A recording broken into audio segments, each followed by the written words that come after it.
One fighter lost it all in just 30 seconds. Another, a single act of defiance ended their career. These self-destructive decisions weren't just bad, they were career-ending. What could drive a fighter to sabotage everything they worked for? Number 1. Rousimar Palhares. Rousimar Palhares was a name that made opponents think twice before stepping into the cage. As a grappling specialist, his leg locks could end a fight in seconds, sometimes with devastating consequences. His signature move, the heel hook, isn't just painful, it's a submission that can shred ligaments and end careers if applied with too much force. Two fights in particular defined Palhares' reputation.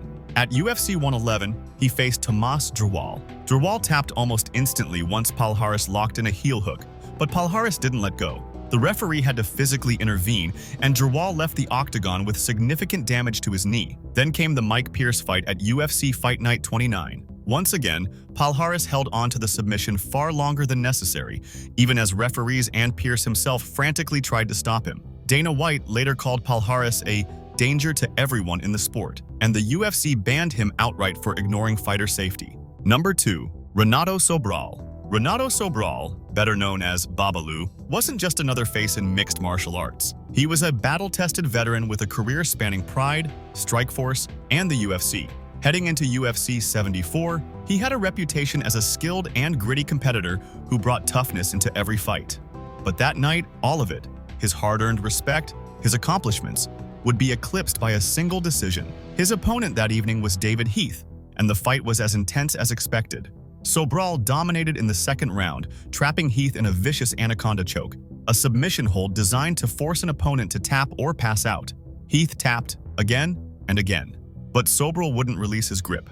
Even as the referee stepped in, even as Heath went limp, Soal held on for several extra seconds. White stated, framing Soal's defiance as dangerous and unsportsmanlike. His UFC contract was terminated on the spot. Number 3. Matt Riddle. Matt Riddle had everything going for him in the UFC. A winner of The Ultimate Fighter and a natural athlete with a background in wrestling, Riddle had the charisma and skill set to become a star. He was tough, entertaining, and seemed poised for a promising career. But alongside his talent came a controversial streak that ultimately defined his time in the UFC. The trouble began with failed drug tests, specifically for marijuana. Riddle tested positive not once but twice in 2013, first after UFC on Fuel TV 7 and again following UFC 149. This attitude didn't sit well with UFC President Dana White, who expressed frustration, saying Riddle could have been great if he didn't screw it up. Number 4. Paul Daly. Paul Daly was on the verge of something huge. He was one of the UFC's most exciting fighters to watch. UFC 113 was supposed to be his stepping stone to a title shot. All he had to do was get past Josh Koscheck, a skilled wrestler with a knack for frustrating opponents. But this fight wouldn't be remembered for Daly's technique, or even the result. Koscheck, never one to stay quiet, allegedly taunted Daly during the fight. Instead of walking away, Daly dropped all composure. After the fight had officially ended, he threw a punch at Koscheck's face, completely unprovoked. The backlash was swift. Dana White immediately banned Daly from the promotion, calling it the dumbest thing I've ever seen.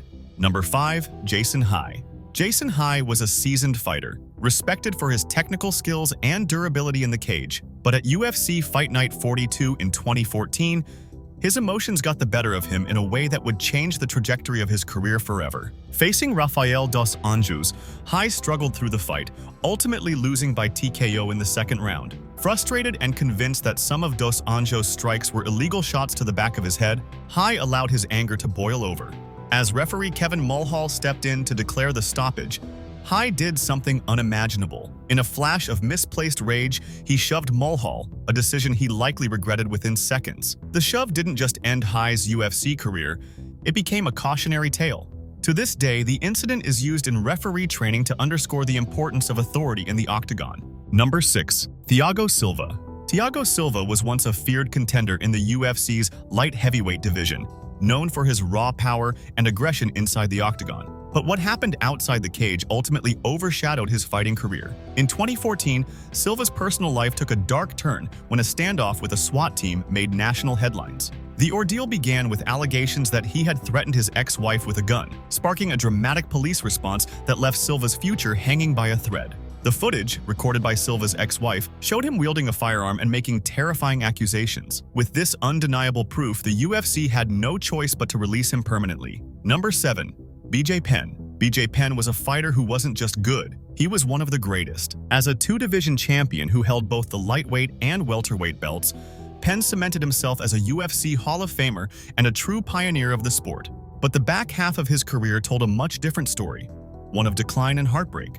The lowest moment of Penn's downfall, however, didn't happen inside the cage. In 2019, TMZ released footage of the then 40-year-old involved in a bar fight outside a Hawaii establishment. In the clip, a visibly shaken Penn engaged in a sloppy fistfight, ending with him being knocked out cold by a single punch. This was no longer the calm, calculated fighter fans once admired. It was someone clearly struggling beyond just competition. Number 8. Wanderlei Silva. Wanderlei Silva, known as the Axe Murderer, was a legend in MMA. As a former Pride champion and fan favorite, Silva built his name on violent finishes and relentless aggression. But his legacy took a sharp turn in 2014 after a decision that stunned the MMA world. During a random drug test at his Las Vegas gym, Silva did the unthinkable. He fled. The NAC handed him a lifetime ban, the harshest possible response, effectively exiling him from the sport. While that punishment was overturned in 2015, Silva didn't quietly accept his second chance. Instead,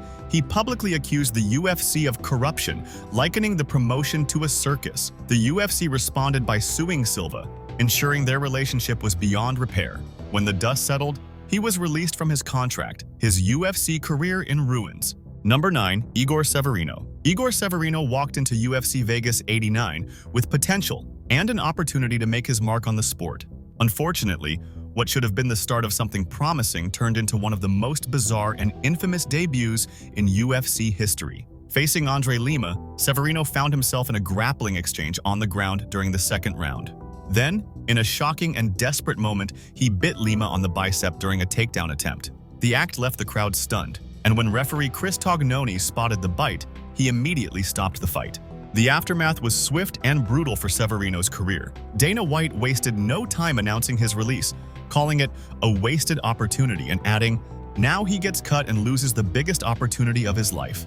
Number 10. TJ Dillashaw. TJ Dillashaw wasn't just a champion. He was one of the most technically skilled fighters in the UFC's bantamweight division. Known for his relentless pace, precise striking, and elite conditioning, Dillashaw earned a reputation as a fighter who could outwork and outsmart almost anyone he faced. But in 2019, that reputation came crashing down when news broke that Dillashaw had tested positive for EPO, a performance-enhancing drug that boosts endurance by increasing red blood cell production. The penalty? A 2-year suspension from competition, sidelining him during what should have been his prime. Number 11. Josh Barnett. Josh Barnett made history as the youngest heavyweight champion in UFC, capturing the title at just 24 years old. His victory over Randy Couture at UFC 36 should have cemented his legacy, but that moment was clouded almost immediately. After the fight, Barnett tested positive for anabolic steroids, prompting the Nevada State Athletic Commission to strip him of the title and issue a suspension. After leaving the UFC,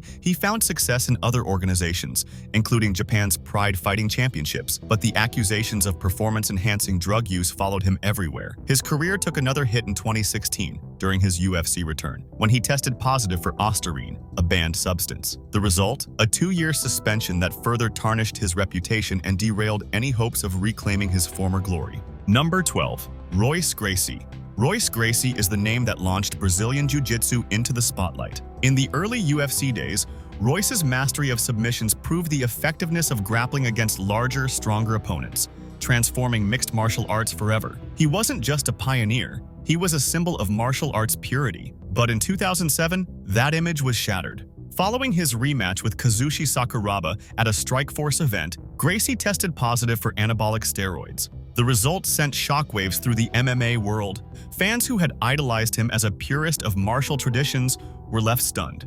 Number 13. Vitor Belfort. Vitor Belfort's name is forever tied to one of MMA's most controversial chapters, the TRT era. His muscle growth and striking power reached new heights, turning him into an unstoppable force. Highlight reel victories like his spinning head kick knockout of Luke Rockhold and his KO of Michael Bisping captured attention, but also sparked heated debate. Fans and fighters speculated whether these incredible performances were enhanced by TRT, putting an asterisk next to his wins. These fighters had the talent to dominate the UFC, but their own choices stopped them. For some, it was a split-second decision, while for others, bad habits built over time. In either case, their stories prove success isn't just about skill. It's about staying disciplined, following the rules, and making smart decisions under pressure. The mental game is just as important as the physical one, especially in a sport where adaptability defines careers. Which story surprised you the most? Let us know in the comments. And if you think these moments were wild, wait until we uncover more infamous chapters in MMA history.